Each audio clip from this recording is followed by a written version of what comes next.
Before I came to the healing rooms, I was having a lot of headaches. They would last from literally a week to almost a month, to the point where I couldn't blink, sound, light. Everything affected me through my headaches. My headaches kind of progressed, and as they progressed, it turned into actually me having asthma attacks and seizures. I had a seizure in September that affected me a lot, and it affected my ability to do a lot of things. And the headaches were still coming, the seizures also. I had 3 seizures in 3 months. And I knew something had to be done because no one can tell me why until I had an MRI. When I had the MRI, they told me that I had lesions on my brain. They asked me, have I had any traumatic brain injuries? Have I been in a car accident? Have I hit my head? None of those things had ever happened to me. So they couldn't tell me why I was having that I had lesions on my brain. So I knew then that I had to begin to take my own steps to better my own recovery, because the things they had me doing, I knew I didn't want to do that for the rest of my life. I was taking 41 pills in a week. It was 7 pills a day. And I knew then I didn't want to live my life this way. I didn't want to live my life off of popping pills just to make me function.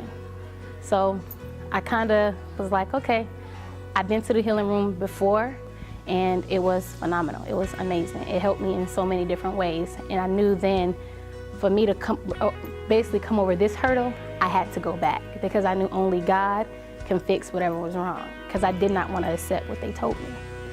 And when I went, I had Georgia and Seth's mom. They were the two that they prayed over me, my life. I mean, every time I went to the healing room, it has always been, I mean, you can feel the presence of the Lord, regardless of the fact it's there.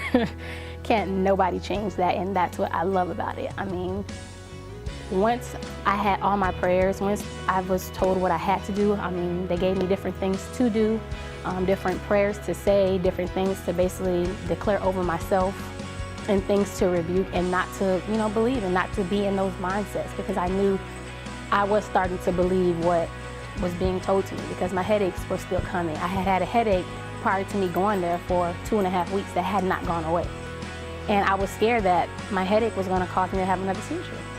And that was traumatizing for me, because I never had one in my life. So when I finally did go, I got prayed over. I mean, just sitting in the room itself was like, okay, I feel it already. Hair standing up. It was just one of those feelings like, you're going to walk out of here okay. You're going to walk out of here healed. Whatever doctors, everything people were telling you, that was going to go away, because God was going to interfere in all of that.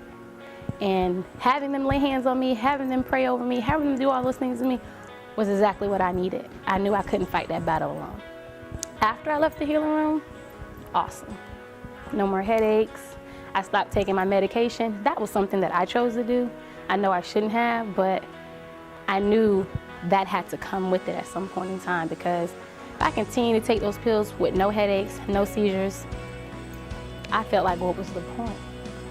And it was something that I would recommend anybody to do. If you're going through something, or if you are in a health crisis or any crisis, the healing room should always be your first stop, no matter what. At Epic, that is where it's at, the healing room.